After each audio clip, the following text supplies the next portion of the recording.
지난 시간에는 맥주 감사주일로 말씀을 레위기를 통해서 함께 은혜를 나눴습니다. 2주 전에 우리는 아가서 6장 마지막 부분을 통해서 함께 은혜를 나눴죠. 우리가 2주 전에 했던 말씀의 요약을 말씀을 드리자면 신자의 아름다움 가운데 하나는 깃발을 세운 군대 같은 당당함이라고 그랬습니다. 그래서 하나님의 백성, 하나님의 신부의 특징 중에 하나는 전쟁터로 나아가기 위해서 깃발을 높이 세우고 사기 충천해서 담대함으로 나아가는 그런 빛의 군대의 모습 그랬습니다. 그래서 여기 아침빛같이 뚜렷하고 달같이 아름답고 해같이 맑은 깃발 세운 군대 같은 여자의 당당함 그랬어요. 그래서 우리 그리스도인들, 우리 그리스도의 신부들은 깃발 세운 군대 같은 당당함과 권세. 우리 신자의 삶은 뭐냐 하면 그리스도와 함께 왕노릇하는 삶입니다. 왕노릇하는 나라가 따로 있는 게 아니라 여기에서 우리가 왕노릇하는 거예요. 이미 그리스도께서 온 우주 만물을 통치하는 왕이 되셨거든요.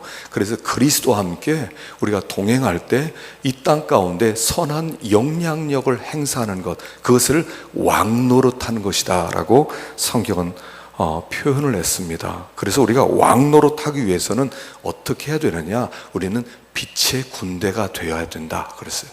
그래서 아침빛 같고 달 같고 해 같고, 그래서 빛으로 이 어둠 가운데 비칠 때에 이 어둠의 세력들이 떠나가고 이 빛의 권세가 나타나는 삶, 이것이 신자가 가지고 있는 권세다 그랬습니다. 하나님께서는 우리를 예수를 믿을 때 이미 빛으로 만드셨어요. 우리는 빛이에요. 하나님이 빛이고요, 예수님이 빛이고요, 그리고 우리가 빛이에요. 어떻게 빛이냐면 우리의 죽은 영이 살아났기 때문에 빛이에요. 그래서 영이 살아나서 영을 일깨워서 영으로 살아가는 그 삶이 빛된 삶이다 그랬어요. 항상 우리에겐 두 개의 나가 있다고 그랬습니다. 옛사람의 나, 새사람의 나가 있어요. 그래서 그 옛사람의 나, 그것은 우리가 자기를 위해서 사는 삶, 또는 욕심을 위해서 사는 삶, 그 옛사람의 나란 말입니다. 이건 가짜의 나라고 그랬어요. 가짜 나. 많은 사람이 가짜의 나로 살아가요.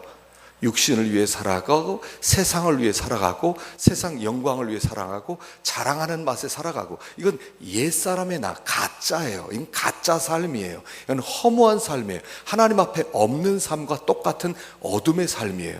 그러나 영을 일깨워서 하나님의 진리의 말씀을 영이 먹고 영을 일깨워서 영이 기뻐하는, 하나님께 영광 돌리는 참 나의 삶, 이 삶이 빛된 삶이고 권세 있는 삶이고 인정받는 삶이다 하는 것을 생각해 보았어요. 참 나로 살아가라. 가짜 나로 살아가지 말고 참 나로 살아가라. 내 속에는 영을 자꾸 일깨워라. 영을 이렇게 억누르지 말고 영을 자꾸 일깨우는 거예요. 제가 말씀을 선포하는 목적은 뭐냐면 여러분들이 세상에서 잘 되라, 성공해라, 뭐 그런 것이 아닙니다. 영을 일깨우라고 하는 거예요. 제 설교의 목적은 영을 여러분들이 일깨워서 영을 일으켜서 참 나로 살아가라. 옛 나, 어둠의 나, 어둠 속에 사는 내가 아니라 빛 속에 사는 나, 구원받은 중생한 영혼의 나, 그 말씀으로 분별받은 그 내 영혼의 양심을 써 살아갈 때 참 나로 살아가는 것이고, 그때 어둠의 세력들이 물러가게 되어 있고 빛을 비추게 되는 것이다 하는 것을 생각해 보았습니다. 그 사람이 당당한 삶이다. 그 삶이 마치 깃발 세운 군대 같은 당당한 모습을 갖게 된다 하는 것을 생각해 보았습니다. 그리고 나서 이 여인이 호도동산으로 들어갔어요. 여기 호도동산, 이 호도동산은 진리의 동산이라고 그랬습니다. 그래서 진리는 호도와 같은 것이다.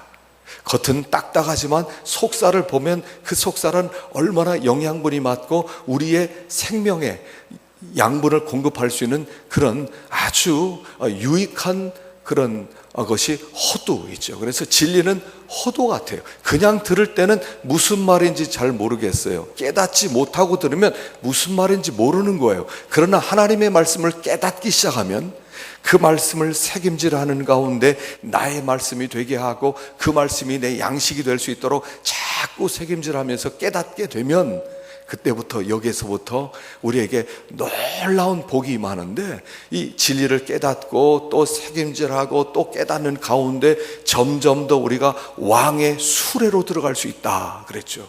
왕의 수레를 들어가서 거기서 주님과 함께 일대일로 만나는 거기로 들어갈 수 있다고 그랬습니다. 그래서 진리를 자꾸 깨달으면 세상과 나는 간 것 없고 구속하신 주님만 보이는 그 세계로 들어갈 수 있다고 그랬어요. 진리라고 하는 것은 주님과 교통하는 세계로 인도하는 가장 중요한 하나의 도구와 같은 것입니다. 그래서 하나님 앞에 나오면 진리를 깨닫고자 하는 마음을 가져야 돼요. 설교는 듣는 게 아니에요. 들으면 끝났다고 생각해요. 자꾸 마지막 때 교회가 가톨릭화돼요. 가톨릭은 뭐냐면 그냥 참석하면 되는 거예요. 나 예배 드렸어? 참석했어? 나 그리스도인이야? 나 언약 백성이야? 그게 아니라, 그건 가톨릭에서 얘기하는 거거든요. 그냥 예배만 참석 와서 앉아있다 나가기만 하면 예배 드린 거예요. 그러나 우리는 그게 예배 드린 게 아니에요. 여기서 하나님의 음성을 듣고 그 말씀을 모처럼 마음속에 박힐 수 있도록 받아들이고 그 말씀을 순종하기 위해서 붙들고 나가는 삶, 이게 참된 예배고 이게 은혜 받은 것이고 이게 진리를 깨닫는 거란 말이죠. 그래서 우리가 이 시간에 깨닫기 위해 들어야 돼요.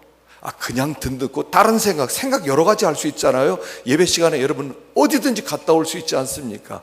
기도하는 짧은 시간에도 여기저기 다 갔다 올 수 있지 않습니까? 그게 참된 기도입니까? 그게 참된 예배입니까? 그거 아니죠. 진리를 깨달아가는 거예요. 진리를 깨달아가는 것. 그래서 그 진리를 깨닫기 위해서 또 책임질하고 하나님께 또 여쭙고, 하나님 이게 무슨 뜻인지 모르겠습니다. 이것 좀 알길 원합니다. 하나님께 간절하게 구할 때 하나님이 깨닫게 해주시고, 또 깨달을 때 그 기쁨이 있고, 그 기쁨으로 말미암아 정말 주님을 만나게 되고, 주님을 만나게 되면 그 기쁨을 어떻게 표현한다고요? 춤으로 표현한다고 그랬어요. 그래서 이 여인이 춤을 추는 거예요. 물론 우리가 꼭 춤을 춰야만 꼭 주님을 만났다, 그건 아니지만 다윗도 정말 그 하나님의 법궤가 다윗성으로 온다 그랬을 때 하루 종일 춤을 췄단 말입니다. 주님을 만나는 기쁨 때문에 춤을 추는 겁니다. 미리암이 이 홍해를 건넌 다음에 그 처녀들과 함께 나와서 소고를 치면서 춤을 췄습니다. 이 춤을 춘다는 것은 뭐냐면 기쁨의 표현이에요. 이것이 세상과 나는 간 것 없고 구속한 주만 보이더라. 근데 이런 것은 아무도 이해를 못한단 말입니다. 그래서 여기 예루살렘 여자들이, 야, 너 지금 뭐 하고 있어? 야, 너처럼 예수 믿으면 안 돼. 넌 미친 거야. 넌 광신적이야. 그렇게 믿지 마. 이해를 못하는 거예요. 종교인은 신앙인을 이해하지 못하는 거예요. 주님을 만나지 못한 사람은 주님을 만난 사람을 이해하지 못하는 거예요. 주님을 만남으로 말미암아 그 누리는 그 기쁨과 감격을 도무지 이해할 수 없는 거예요. 맛을 못 본 사람은 맛본 사람을 이해할 수 없는 거예요. 이거 원래 세상의 원리가 그래요. 맛보지 못한 사람은 맛본 사람을 이해할 수 없는 거예요. 그래서 여기 이 술람 여인이 호도동산에서 주님을 만나는 거기까지 간 것을 생각해 보았습니다. 자, 오늘 7장 1절을 다시 한번 읽어보십시다. 7장 1절 읽어봅시다. 시작. 귀한 자에 따라 신을 신은 내 발이 어찌 그리 아름다운가? 내 넓적다리는 손이 만든 구슬꿰미 같구나. 여기 신부의 왓즈프가 또다시 나옵니다. 이 왓즈프라고 하는 것은 신자의 아름다운 신부의 아름다운 모습을 이 히브리어로 왓즈프라고 합니다. 사실 이 아가서의 앞에서 여러 번 나오지 않았습니까? 신랑이 신부를 향해서 아름답다, 아름답다, 아름답다, 계속 아름답다고 그래요. 또 신부가 신랑을 향해서 참 믿음직합니다. 당신밖에 없습니다. 사실 아가서는 다 이 이야기입니다. 신랑과 신부가 서로를 향한 사랑 고백이고요. 또 신랑이 신부를 향해서 참 아름답다 몇 번씩이나 나옵니다. 지루할 만큼 나옵니다. 그것은 신랑이 신부를 그렇게 아름답게 보기도 하지만 그것은 신랑이 신부를 그렇게 요구하는 것이기도 한다는 것입니다. 이런 신부가 아름다운 신부다, 이런 신자가 진짜 신자다 하는 것을 다시 계속적으로 보여주는 것이다 볼 수 있습니다. 여기 첫째는 귀한 자에 따라 신을 신은 내 발이 어찌 그리 아름다운가. 여기 신을 신은 발이 아름답다. 뭐냐면 여기 발이라는 단어는 사실은요, 발이라기보다 발걸음, 이렇게 우리가 쓰일 수 있는 그런 단어를 썼습니다. 신 벗은 발 자체가 아름다운 게 아니라 신은 발걸음이 아름답다는 거죠. 그러니까 여기 신을 신었다는 것은 뭐냐면 그가 무언가 어디론가 일을 하기 위해서 나가기 위해서 준비된 발걸음, 그것이 아름답다는 것입니다. 신랑이 신부를 바라볼 때 아름답다 할 때 신 신고 순종할 모습, 순종할 자세를 가지고 있는 모습을 아름답다라고 보는 것입니다. 그래서 주님은 항상 순종하는 발걸음을 귀히 여기시는 거예요. 우리가 지난 사경회 때 신의 정신을 생각해 봤습니다. 신의 정신. 신의 정신은 무엇입니까? 아나니아에게 주님께서 성령이 나타나셔서 너 사울에게 가서 기도해 줘라, 사울에게 안수를 해라. 그랬을 때 아나니아가 처음에는 우리 죽이러 온 사람 아닙니까? 그랬을 때 아니다, 그는 내가 택한 그릇이다, 가라. 그랬을 때 이 아나니아가 예 하고 그 한마디 듣고 사울에게 가서 사울을 위해서 기도해주고 안수하는 모습, 이것을 희내라고 했습니다. 주님, 내가 여기 있습니다, 저를 쓰십시오, 이거예요. 이게 신자의 기본 자세라는 겁니다. 주님, 제가 여기 있습니다, 저를 쓰십시오. 하나님께서 가라 하면 갈 것이고 하나님이 서라 하면 설 것입니다. 하나님의 말씀에 따라 움직이는 사람이 되겠습니다. 이게 신의 정신이죠. 사무엘에게 이 한나가 사무엘을 성전에다 맡겼습니다. 그리고 성전에서 그가 이제 자기도 하고 또 일어서고 일을 합니다. 어느 날 하나님이 나타납니다. 사무엘아, 사무엘아. 처음에는 제사장이 부른 줄 알고 달려갑니다. 제사장님 부르셨습니까? 아니, 나도 안 불렀다. 세 번째 있은 다음에 제사장이 이것을 알게 됩니다. 하나님이 그를 부르셨구나. 그리고 가르쳐 줍니다. 사무엘아, 또 누군가 내 이름을 부르면 주여 종이 여기 있습니다, 말씀하옵소서. 이게 신의 정신이에요. 사무엘에게 처음 선지자로서 하나님께서 선지자로서 가르쳐줬던 첫째 자세가 이겁니다. 신의 정신에 주님, 제가 여기 있습니다, 저는 당신의 종입니다, 말씀하십시오. 말씀하는 대로 순종하겠습니다. 이스라엘 백성이 광야로 나왔을 때 처음 가르쳐준 것도 바로 이거예요. 구름기둥과 불기둥으로 인도하는 대로, 구름기둥이 거기 서면 거기에 천막을 치고 구름기둥이 움직일 때까지 거기 있는 거예요. 그리고 구름기둥이 움직이면 그들이 천막을 걷고 또 이사를 가는 거예요. 40년 동안 하나님이 그들에게 가르쳐 주셨던 것은 신의 정신이에요. 주님, 제가 여기 있습니다, 가라면 갈 것이고 서라면 설 것입니다. 이걸 배우는 거예요. 요 발이 아름답다는 겁니다. 결국 사도행전도 그 얘기 아닙니까? 사도행전도 주님, 제가 여기 있습니다, 성령이 지시하는 대로 움직이는 사람들의 역사, 이게 사도행전이에요.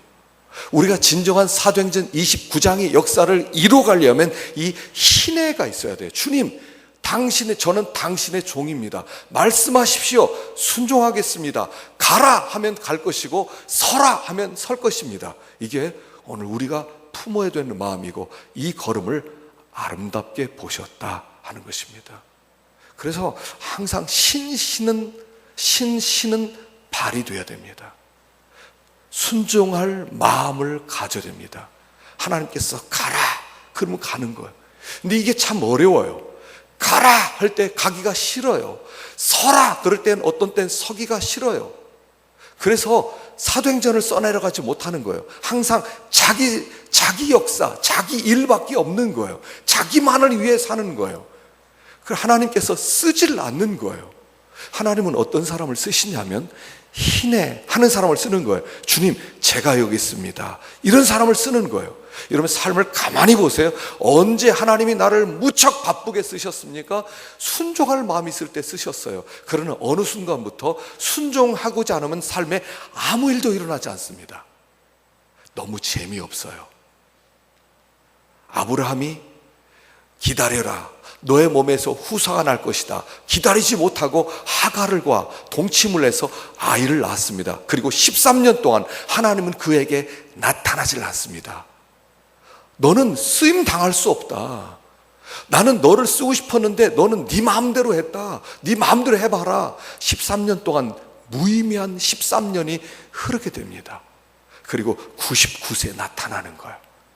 그때 그가 배운 게 그겁니다. 아, 하나님은 순종하는 자를 쓰는구나 하는 거예요. 하나님은 순종하는 자를 쓰시는 겁니다. 힘내, 제가 여기 있습니다. 그래서요, 직장에서도 마찬가지고요, 교회에서도 마찬가지고요, 다 마찬가지예요. 순종하는 사람을 쓰는 거예요. 사장도 어떤 사람을 이렇게 씁니까? 순종 잘하는 사람을 쓰는 거예요. 하나님도 순종 잘하는 사람을 쓰는 거예요. 그런 발을 아름답다 했다는 것입니다. 그래서 신을 신은 내 발이 어찌 그리 아름다운가. 그래서 우리가 신을 신고 하나님이 가라 하면 가고, 서라 그러면 서고, 하나님의 의에서 움직여야 되는데, 하나님의 의에서 움직이려면 어떻게 돼요? 성령의 감동을 받아야 돼요. 성령의 감동이 있어야 성령이 가라, 감동이 될 때 예. 여러분, 하나님이요, 감동을 주셔요. 말씀하실 때는 감동을 주세요. 하나님께서 감동이 떠나면 아무런 마음에 느낌이 없어져요. 이게 감동 있는 마음이에요. 가라. 그럴 때는 막 감동이 와요. 막 가야 될 것 같아요. 가야 될 것 같아요. 그래서 이 하나님의 감동을 받을 때 우리가 순종하기도 하고 또 서기도 하고 가기도 하고, 이 걸음을 아름답다 하는 것입니다. 그 다음에 내 넓적다리는 둥글어서 숭년공의 손이 만든 구슬꿰미 같구나 그랬어요. 여기 넓적다리요, 그 당시에는 여러분 이것을 보면서 이렇게 생각하게 돼요. 그 당시의 아름다움과 지금의 아름다움은 다르다는 거예요. 지금은 호리호리하고 날씬하고 또 키도 크고 그런 눈도 크고 이런 사람을 아름답다고 하는데, 그 당시에는 그렇지 않았다는 겁니다. 좀 뚱뚱한 여자였다는 거죠. 넓적다리가 둥글다. 여기 이 넓적다리가 둥글다는 것은 이렇게 생각하면 됩니다. 여러분, 예전에 올림픽에서 금메달을 땄던 스케이트의 이상화 자매, 이상화 여자 있죠? 여자 선수. 여러분, 그 다리가 어땠습니까? 제가 기억이 맞는지 모르겠어요. 그 넓적다리가 26인치라고 들었어요. 여러분, 26이에요. 웬만한 여자 허리 같은 아주 꿀벅지라고 그러죠. 이런 모습이에요. 이걸 아름답다 했다는 것입니다. 둥글다, 아름답다. 넓적다리는 무엇을 말합니까? 넓적다리는 힘을 상징하는 거예요. 그래서 다리가 두꺼우면 견고하게 서 있을 수 있고, 다리가 얇아지면 힘이 없는 거예요. 그래서 나이를 먹으면 남자들이 허벅지가 얇아지기 시작하죠. 그래서 양복이 바지통이 커지는 겁니다. 헐렁헐렁해지는 거예요. 왜냐하면 다리의 근육이 빠지는 거죠. 힘이 없어지는 거예요. 그런데 이 여인은 넓적다리가 둥글었다는 겁니다. 넓적다리가 둥글어서 아주 견고하게 서 있는 그런 믿음의 사람, 견고한 믿음의 사람이었다는 것을 보여주는 것입니다. 그래서 이 견고한 믿음은 여기 아브라함의 믿음 이렇게 볼 수 있습니다. 로마서 4장 19절 읽어봅시다. 시작. 그가 백세나 되어 자기 몸에 죽은 것 같고 사라의 태가 죽은 것 같음을 알고도 믿음이 약하여지지 아니하고 믿음이 없어 하나님의 약속을 의심치 않고 믿음에 견고하여져서 하나님께 영광을 돌리며, 하나님께서 아브라함에게 약속을 주셨습니다. 너의 몸에서 난 그 후손이 하늘의 별처럼 바다의 모래알처럼 많게 될 것이다 하는 하나님의 약속을 받았습니다. 처음에는 조금 흔들렸어요. 그러나 나이를 먹으면 먹을수록 점점 더 견고해지기 시작합니다. 나에게 말씀하신 하나님은 거짓말하는 분이 아니다. 나에게 말씀하신 하나님은 미쁘신 하나님이시다. 하나님은 믿을만하다. 그러면서 하나님의 말씀이 점점 더 확실해지면서, 그런데 상황은 점점 더 불가능해지는 거예요. 내가 처음에는 아이를 낳을 수 있을 때 하나님은 아이를 주시겠지 했는데 점점 더 나이를 먹어가면서 몸이 죽어가기 시작합니다.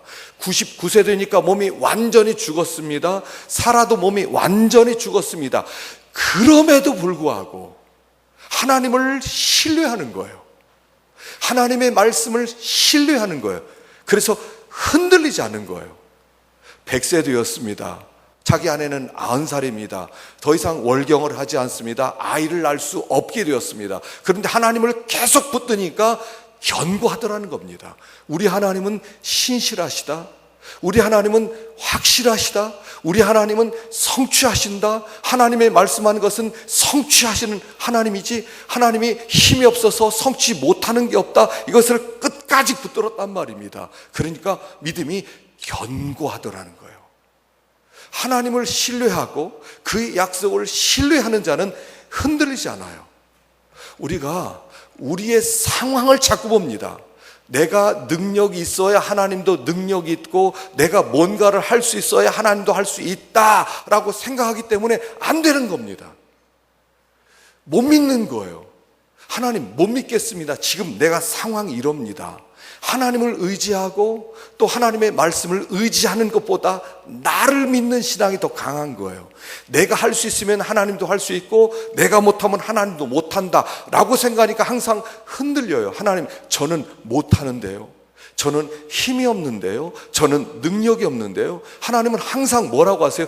네가 하는 게 아니라 내가 하는 것이다 라고 얘기하시는 거예요. 그래서 우리는 그 하나님을 믿을 때 믿음이 견고해지는 것이다 그랬어요. 그 말씀을 믿을 때 견고해지는 거예요. 믿음이라고 하는 것은 나에게서 나오는 게 아니에요. 믿음의 근거가 나에게 있는 게 아니에요. 믿음의 근거가 하나님께 있는 거예요.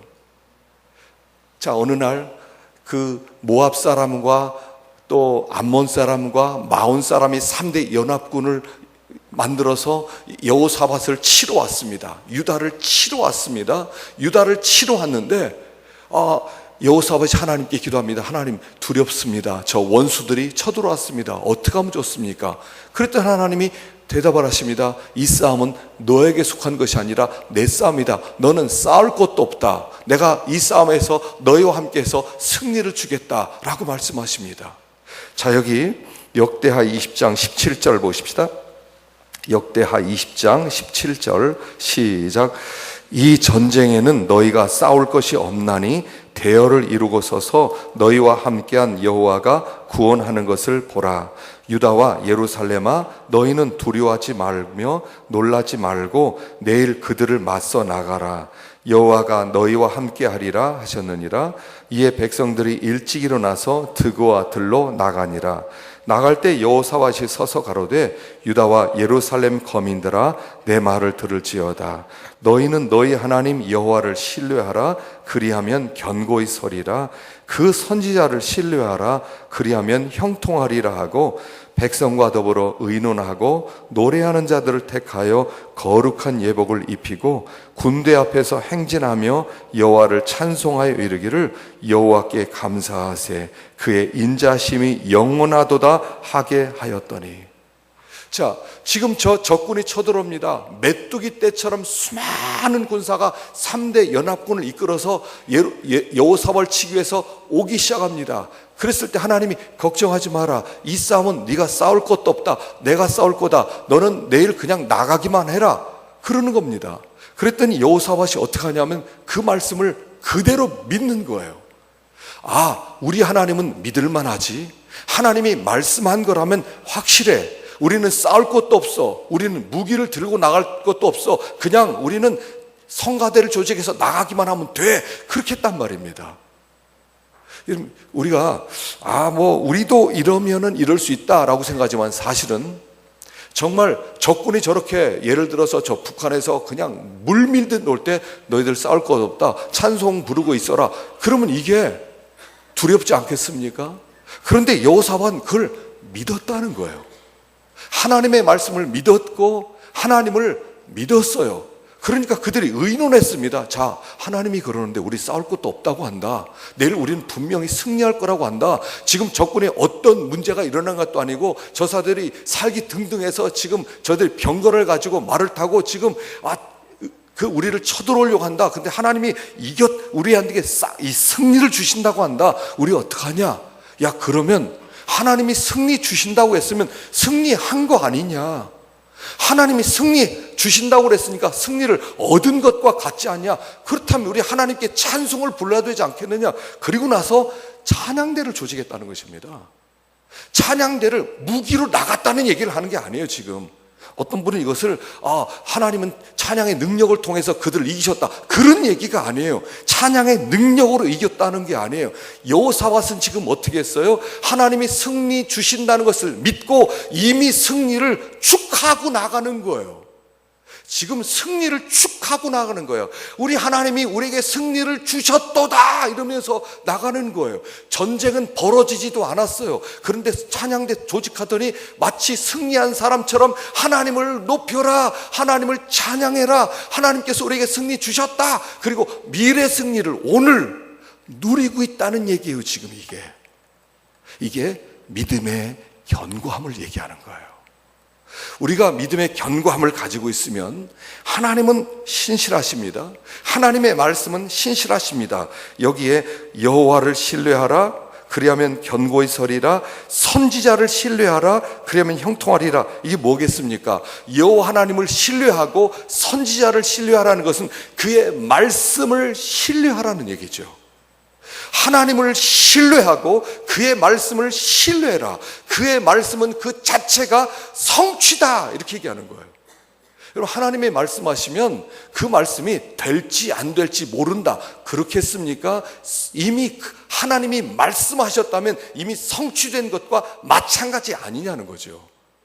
우리가 언제 견고한 믿음을 가질 수 있냐면 하나님을 믿는 겁니다.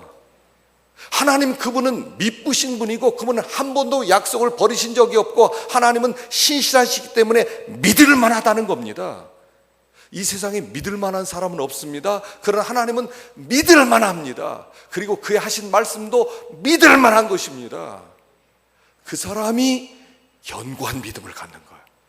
그 사람이 미래의 축복을 오늘 누리는 거예요. 그래서 우리 신자의 믿음은 뭐냐면 넓적다리가 둥글다 하는 것은요, 힘있게 견고하게 서 있다, 이런 뜻인데 하나님을 믿고 그의 약속을 믿을 때 우리는 견고하게 설 수 있다는 거예요. 우리는 상황을 믿는 사람이 아닙니다. 우리 세상의 움직임에 그렇게 신경 쓰는 사람이 아닙니다. 그건 상관없습니다. 세상이 어떻게 돌아가도 상관없습니다. 우리는 하나님만 믿습니다. 우리는 그의 말씀을 믿는 겁니다. 하나님이 예수를 믿으면 구원을 주겠다, 우리는 이미 구원을 받은 겁니다. 왜요? 하나님의 약속이니까. 그래서 미래 축복을 오늘 누리는 거예요. 그래서 제가 이 찬송가 546장 써놨어요. 주의 약속하신 말씀 위에서 영원토록 주를 찬송하리라. 소리 높여 주께 영광 돌리며 약속 믿고 굳게 서리라. 굳게 서리, 영원하신 말씀에 굳게 서리, 굳게 서리, 그 말씀에 굳게 서리라. 545장도 마찬가지입니다. 이 눈에는 아무 증거 안 보여요. 하나님은 말씀하셨는데 승리 주겠다는데 증거가 없어요. 아무런 증거 없어요. 그럼에도 불구하고 믿음을 가지고 서 있는 거예요. 귀에는 아무 소리 안 들려요. 지금 승리했다는 소식이 들려지지도 않아요. 그럼에도 불구하고 약속에 서 있는 거예요. 이게 믿음의 삶이에요. 우리는 믿음으로 나가는 사람이고 약속을 믿고 나가는 사람이에요.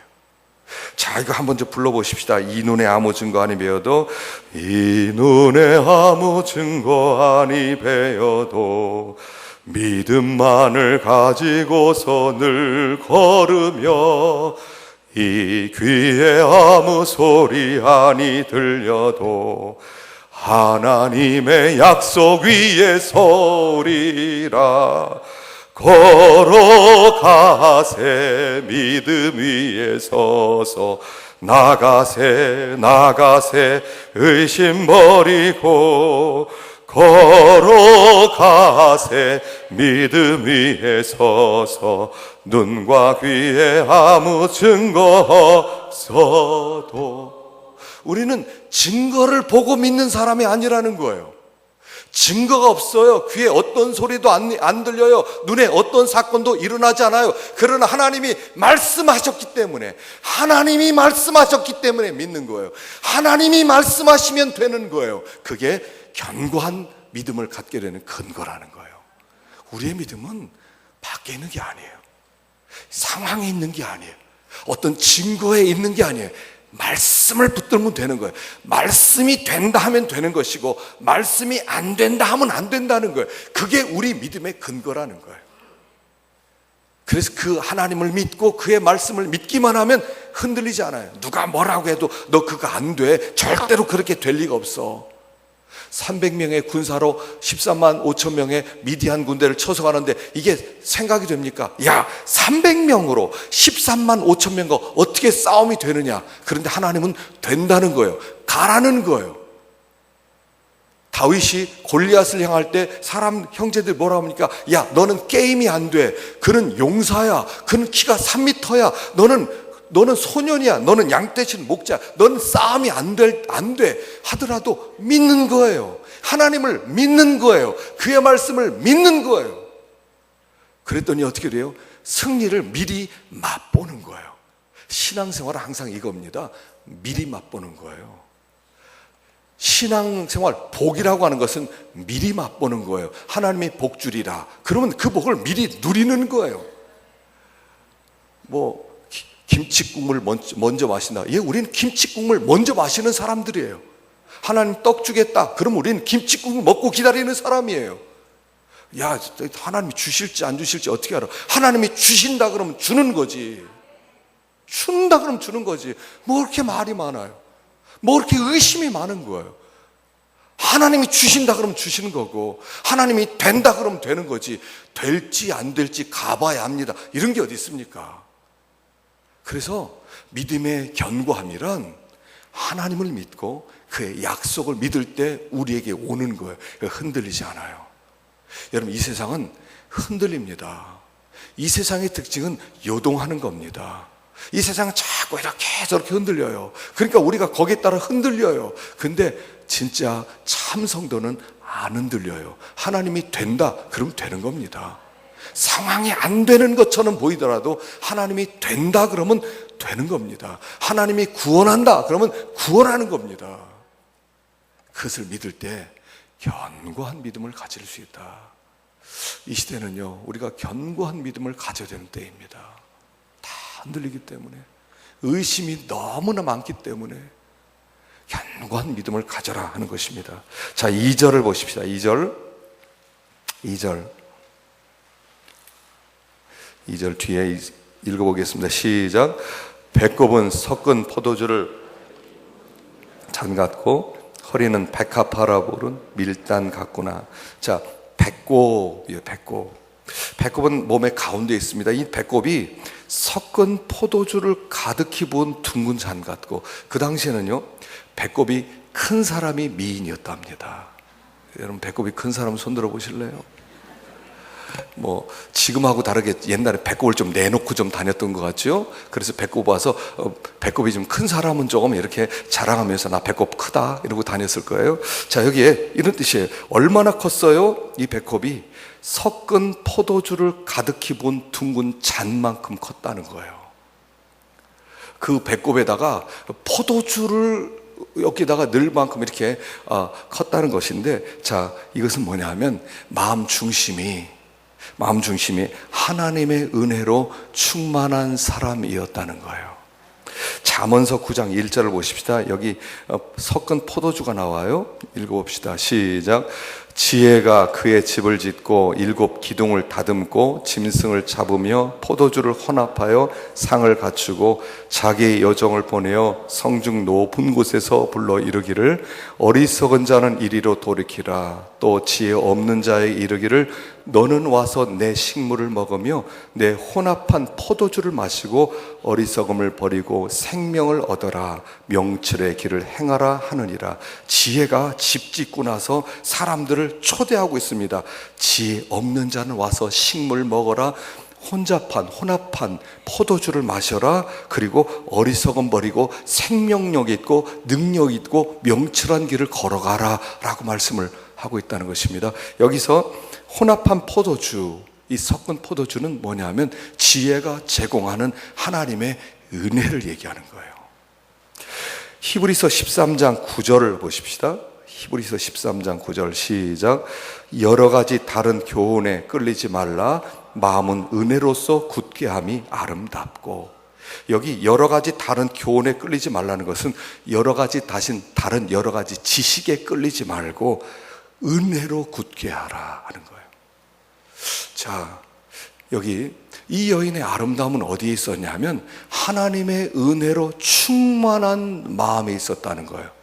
항상 그의 배꼽은 여기 섞은 포도주, 하나님의 은혜로 항상 가득 차 있었다는 것입니다. 자, 우리가 예수를 믿는다 할 때 예수를 믿는다는 것이 뭐냐면 하나님의 은혜를 받았다는 뜻입니다. 하나님께서 이 세상에 물로 멸망시킬 때 하나님 노아와 그 식구를 빼놓고 다 물로 다 멸망시킵니다. 그랬을 때 노아에게 뭐라고 합니까? 노아는 하나님의 은혜를 입었더라 이렇게 말해요. 노아는 하나님의 은혜를 입었더라. 그가 도덕적으로 의롭다, 깨끗하다 이런 말이 아니라 하나님의 은혜를 받아서 은혜의 힘으로 사는 사람이었다 하는 거예요. 우리가 예수를 믿는다는 것은 무슨 뜻이냐면 하나님의 은혜를 받았다 하는 뜻이에요. 하나님의 은혜를 받아서 예수를 믿고 구원을 받고 성령을 받고 하나님의 은혜로 살아가는 사람이 되었다 이런 뜻이란 말입니다. 그래서 항상 우리는 뭐가 있어요? 하나님의 은혜가 우리 속에 들어와 있어요. 그리고 그 은혜가 우리를 지배해 나가는 거예요. 그래서 은혜의 삶을 살아가는 삶, 이게 신자의 삶이에요. 은혜 지배를 받고 은혜의 힘으로 살아가는 사람. 요새는 그렇게 음식이 유황 먹은 오리. 그렇죠. 그래서 유황에 그렇게 이렇게 사료에다가 유황을 좀 섞어서 이 오리에게 주면 오리가 처음엔 털이 빠지다가 나중엔 튼튼해지는데 그걸 먹으면 유황을 같이 먹어서 몸에 독성이 빠지는 그런 힘이 있다. 그러지 않습니까? 유황 먹은 오리는 그냥 오리와 다르다. 금산에서는 무슨 인삼 먹은 돼지. 그래서 인삼 쓰레기를 돼지가 먹고 돼지가 그 쓰레기를 먹었지만 그래도 인삼 먹은 것처럼 아주 힘이 있어서 그 맛도 좋고 그걸 먹으면 또 튼튼해지고 그런 거 있잖아요. 우리는 이거란 말입니다. 우리는 은혜 입은 사람이라는 거예요. 예수 믿는 사람과 예수 안 믿는 사람의 차이는 은혜를 받았느냐 은혜를 받지 못했느냐의 차이라는 거예요. 그 은혜 지배를 받는 사람이냐 은혜 없이 자기가 자기를 지배하는 사람이냐는 거예요. 우리가 그런데 어떤 때 믿음 생활하는 가운데 이 은혜가 떨어질 때가 있어요. 은혜가 떨어져서 은혜의 힘으로 사는 게 아니라 그냥 세상 사람들처럼 자기 힘으로 살아갈 때가 있어요. 그렇죠? 짜증이 나요. 여러분, 은혜 받은 사람은 짜증내지 않습니다. 은혜 받은 사람은 막 화를 내지 않습니다. 은혜 받은 사람 막 낙심하거나 이러지 않습니다. 은혜 받은 사람 막 염려하지 않습니다. 그런데 은혜가 떨어져서 은혜 지배를 받지 못하면 어떻게 되냐면 아주 낙심을 많이 하고 아주 짜증을 많이 내고 아주 분노를 잘하고 아주 막 미워하는 그런 마음도 있고 아주 절망적이고 염려와 근심이 있고 그게 왜 그래요? 은혜가 떨어져서 그런 거예요. 항상 은혜로 충만해야 되는데 하나님의 은혜가 우리를 지배하면서 난 은혜 받은 사람이다. 그래서 은혜가 우리의 힘이 돼야 됩니다. 여러분 기름이 참 신기하지 않습니까? 이런 8톤 트럭이 있어요. 8톤 트럭에다가 경유를 집어넣습니다. 경유를 집어넣었더니 이 경유의 힘으로 8톤 트럭이 뒤에 짐을 잔뜩 싣고 거기에 쓰레기를 잔뜩 싣기도 하고 거기다 무슨 그 모래를 잔뜩 싣기도 하고 그냥 100km 속도로 그냥 달려나갈 수 있어요. 여러분 신기하지 않아요? 경유가 뭐길래 그 물 같은데 냄새 좀 나는 걸 집어넣었더니 이게 엄청난 8톤짜리 어떤 때는 10톤짜리 20톤짜리 차를 막 움직이는 힘이 거기서 나온단 말입니다. 그 경유 먹고 사는 차란 말이에요. 성도가 이렇다는 거예요. 성도의 힘은 어디서 나와요? 은혜에서 나온단 말이에요. 하나님의 은혜를 받아서 그 은혜가 우리를 지배할 때 섞은 포도주로 가득 찬 둥근 잔처럼 하나님의 은혜가 우리 가운데 채워질 때 그 은혜의 힘으로 세상 사람이 할 수 없는 것, 용서할 수 없는 것도 용서할 수 있고 참을 수 없는 것도 참게 되고 섬길 수 없는 것도 섬기게 되고 충성할 수 없을 때 충성하게 되고 이게 이 은혜의 힘은 이 경유 이런 것과 비교될 수 없는 엄청난 영적 힘을 공급하고 있다는 겁니다. 그렇다면 우리의 삶이 지금 은혜가 지배하는 삶이냐는 거예요. 여러분 우리 속에 충만한 은혜로 지금 은혜의 힘으로 우리가 살아가고 있어요? 용서하지 못할 사람도 용서하고 참을 수 없는 환경에서 막 참게 되고 도울 수 없는 사람을 막 도울 수 있고 그 은혜가 우리를 그렇게 만들어가는 거예요. 노아가 120년 동안 방주를 만들 수 있었던 힘은 은혜였다는 거예요. 수많은 사람들의 반대와 조롱과 모독이 있을 때도 그가 변함없이 계속적으로 120년 동안 그 엄청난 방주를 만들 수 있었던 힘은 은혜였다는 거예요. 그 은혜가 우리 가운데 있느냐는 겁니다. 혹시 은혜가 좀 부족하지 않아요? 왜 요즘 짜증 나는지 모르겠어. 왜 이렇게 낙심스러운지 모르겠어. 요즘 왜 이렇게 아주 싫은지 모르겠어. 요새 살 맛도 안 나. 여러분 그렇지 않아요? 왜 이렇게 염려가 많아? 왜 이렇게 근심이 많아요? 왜 이렇게 두려움이 많아요? 은혜가 지배하지 않아서 그렇다는 거예요. 은혜가 지배할 때는 여기 이 여인처럼 은혜가 지배할 때는 얼굴에 은혜살이 있어요. 예전에 그런 말 많이 했죠. 은혜살이 있어야 된다. 은혜로 충만하다. 저 사람 은혜 받았다. 은혜 받은 사람을 만나면 부드럽고요, 항상 기쁨이 있고요, 여유가 있고요, 흔들리지 않고요, 만나기만 하더라도 그냥 손만 잡더라도 전기가 오는 것 같은 이게 은혜 사람이에요. 여러분 은혜가 부족하지 않아요. 우리가 이 새벽에 이 저녁마다 이 광야 기도회를 하는데 사실 저도 이렇게 사실 내가 기도를 더 해야 되겠다 그런 마음으로 사실 광야 기도를 시작했습니다. 근데 광야 기도 하는 가운데 저 이런 걸 느꼈어요. 하나님이 굉장히 강력한 메시지를 하는 거야. 너는 은혜가 부족해. 저한테 너 은혜 받아야 돼. 목사한테 저한테 말이죠. 매주 설교하고 수요일날 설교하고 새벽에 설교하는데 하나님이 저에게 이렇게 말씀하는 거예요. 준하가 너 은혜를 받아야 돼. 제가 기도하면서요 얼마나 놀라는지 몰라요. 그동안 내가 은혜 없이 살았다는 거예요. 은혜가 나를 지배한 것이 아니었어요. 지식이 나를 지배했고요, 어떤 계획이 나를 지배했고요, 누구보다도 걱정이 많았고요, 염려가 많았고요, 낙심스럽고요. 나 은혜가 부족하구나.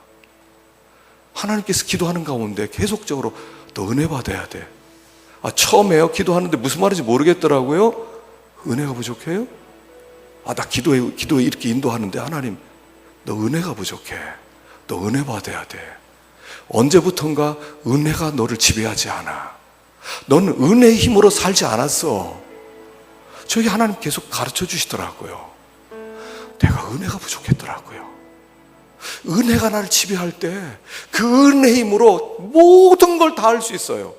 은혜라는 것은 이런 거예요. 하나님과 딱 연결이 되는 거예요.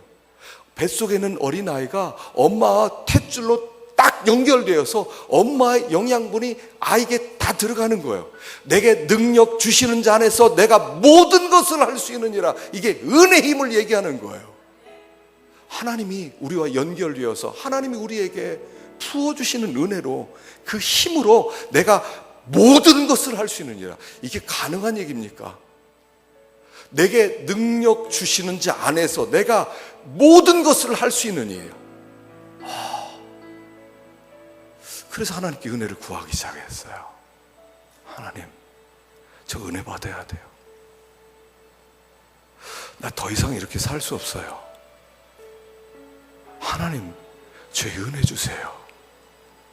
근데 하나님이요, 성경 말씀이 쭉 생각하는데 보니까 하나님께 간구하는 자에게 은혜를 다 주셨더라고요.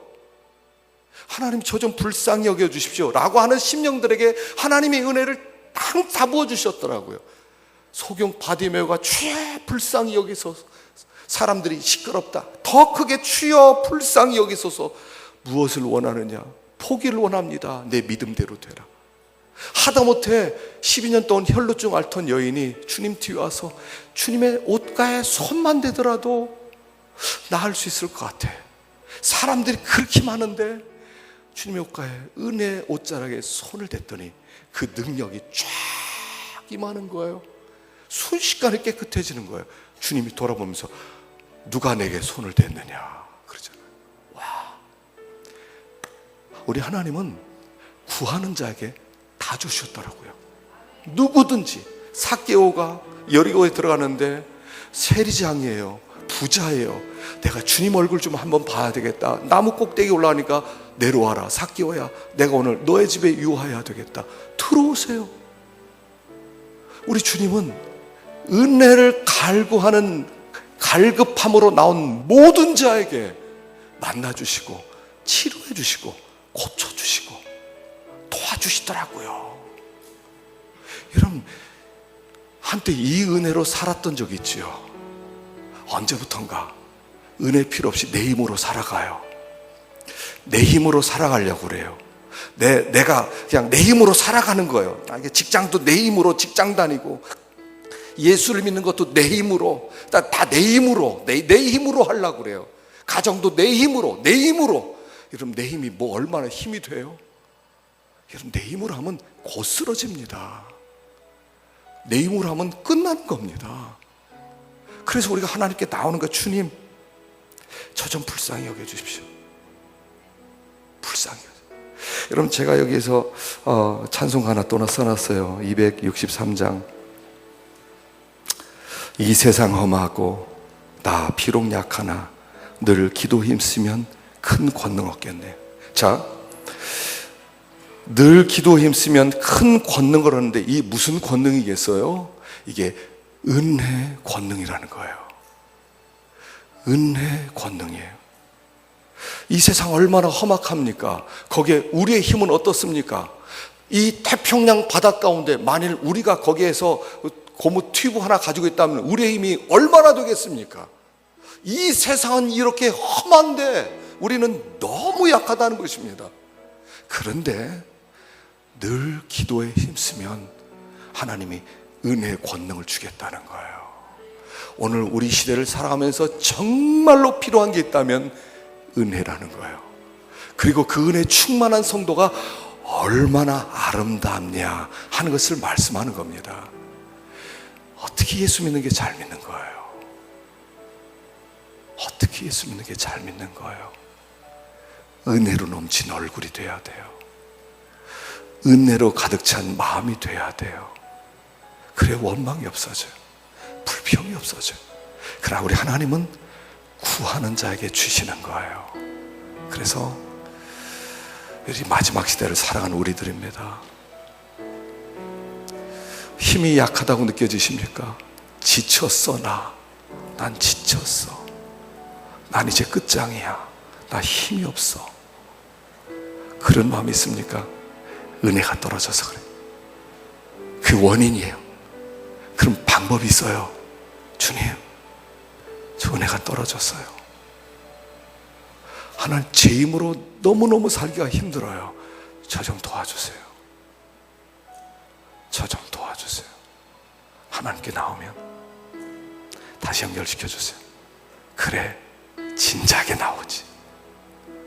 은혜의 보좌 앞에 담대히 나갈 것입니다. 여러분, 우리에게 하나님이 있다는 게 얼마나 좋아요. 하나님이 계시다는 게, 나에게 은혜를 공급해 주시고 나에게 필요한 모든 것을 공급해 주시는 그런 능력자가 있다는 게 얼마나 큰 복이겠습니까? 하나님께 더 가까이 나가십시다.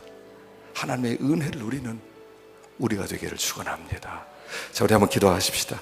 우리 시간에 책임질하는 가운데 주님, 정말 간절하게 하나님께 기도하십시다.